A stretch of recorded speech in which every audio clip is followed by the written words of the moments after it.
चाहता हूं कि हाईली पेड सैलरीज हमारे अध्यापक वर्ग की है। सबसे अच्छी सैलरीज किसी को मिलती है हिंदुस्तान में तो वो हमारे टीचर्स को मिलती है।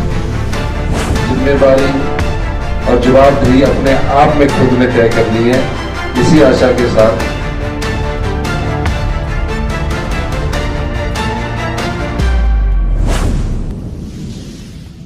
मुख्यमंत्री सुख बोले, अध्यापक हाईली पेड सैलरी लेते हैं, उसके अनुरूप उन्हें कार्य करने की जरूरत।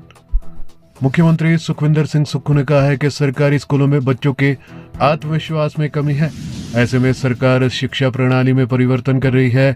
इससे कई अध्यापक नाराज दिखाई दे रहे हैं, लेकिन ये परिवर्तन आने वाले समय में लाभकारी साबित होगा। उन्होंने कहा कि अध्यापक हाईली पेड सैलरी लेते हैं, ऐसे में उसके अनुरूप उन्हें कार्य करने की जरूरत है। मुख्यमंत्री सुखविंदर सिंह सुक्खू ने कहा है कि अगले वर्ष से राज्य सरकार अध्यापकों के साथ विद्यार्थियों को भी एक्सपोजर विजिट पर विदेश भेजेगी। इससे विद्यार्थियों को काफी कुछ नया सीखने को मिलेगा। इस वर्ष उन्होंने अध्यापकों को सिंगापुर भेजा था। सीएम सोलन के समीप कोठी देवरा में जन समूह को संबोधित कर रहे थे। 2 साल के अंदर हमने जो बिल्डिंग 60% से अधिक काम कर चुके हैं उसको हम 1-2 साल के भीतर पूरा बनाने जा रहे हैं।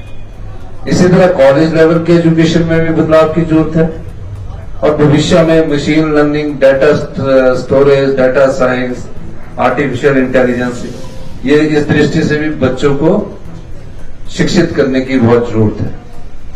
तो मेरा ये मानना है कि हम जब शिक्षा के क्षेत्र में बदलाव करते हैं तो थोड़ा सा अध्यापक वर्ग को थोड़ा सा नाराजगी होगी, लेकिन वो नाराजगी और उस नाराजगी के अनुरूप अपने आप को आप ढाल लेंगे, क्योंकि जब थोड़ा बहुत परिवर्तन होता है तो थोड़ा कष्ट तो जरूर होता है, लेकिन भविष्य में वो सुखद अनुभव देकर जाता है। अब बच्चों के लिए मैं बच्चों को आश्वासन देना चाहता हूं, प्लस 2 के भी बच्चे हैं, 11th के भी बच्चे हैं, कि हम क्वालिटी एजुकेशन में बहुत बड़े पैमाने पर पैसा खर्च करने जा रहे हैं। स्मार्ट क्लासेस बना रहे हैं, डिजिटाइजेशन की तरफ जा रहे हैं और नए और टीचर्स को भी हम एक्सपोजर टूर दे रहे हैं। पहली बार हमने 200 के करीब टीचर्स को एक्सपोजर टूर के लिए बाहर विदेश भेजा।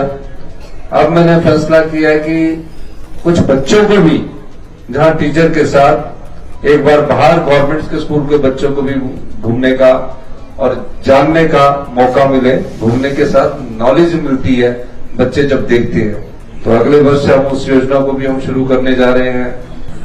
बच्चों के खेल में जो स्पोर्ट्स है, जो बच्चे स्पोर्ट्स में भाग लेते हैं, उनको 120 रुपए दिहाड़ी मिलती थी।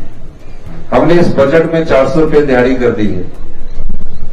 250 रुपए उनके खाने पर खर्च होंगे और रिफ्रेशमेंट पर 150 रुपया उनको अपने आप मिलेगा, ताकि जो गवर्नमेंट स्कूल के स्पोर्ट्स के डिस्ट्रिक्ट के टूर्नामेंट है, स्पोर्ट्स के टूर्नामेंट है, इन सबको हम एक दृष्टिकोण से अच्छा हेल्दी खाना उनको स्पोर्ट्स के जब खेलने होते हैं उसमें उपलब्ध करवाया जाए।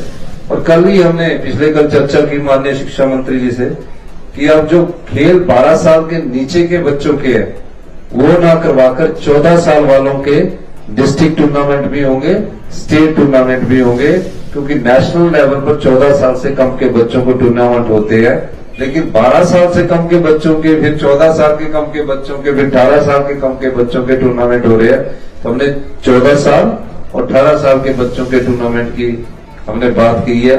और एक मांग ये लिखी है कॉमर्स की क्लासेस शुरू करने के लिए एसएमसी के जो हमारे अध्यापक है, अगर कॉमर्स में बच्चे पढ़ना चाहेंगे, 15 बच्चे भी होंगे कॉमर्स में, तो आपकी कॉमर्स की क्लासेस शुरू कर दी जाएगी।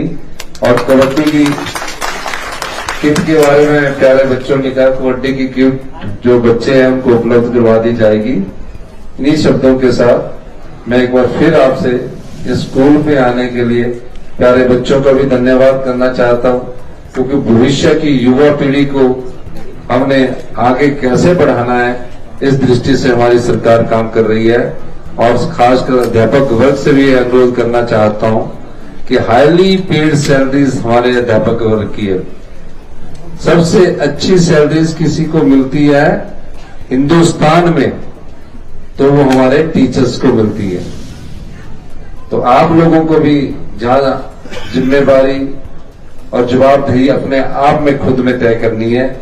इसी आशा के साथ कि इस घाटी स्कूल में मैं आया हूं। आपने जो मुझे लिखा है, मैं आपकी इन बातों का भी ख्याल रखूंगा। आपका बहुत बहुत धन्यवाद।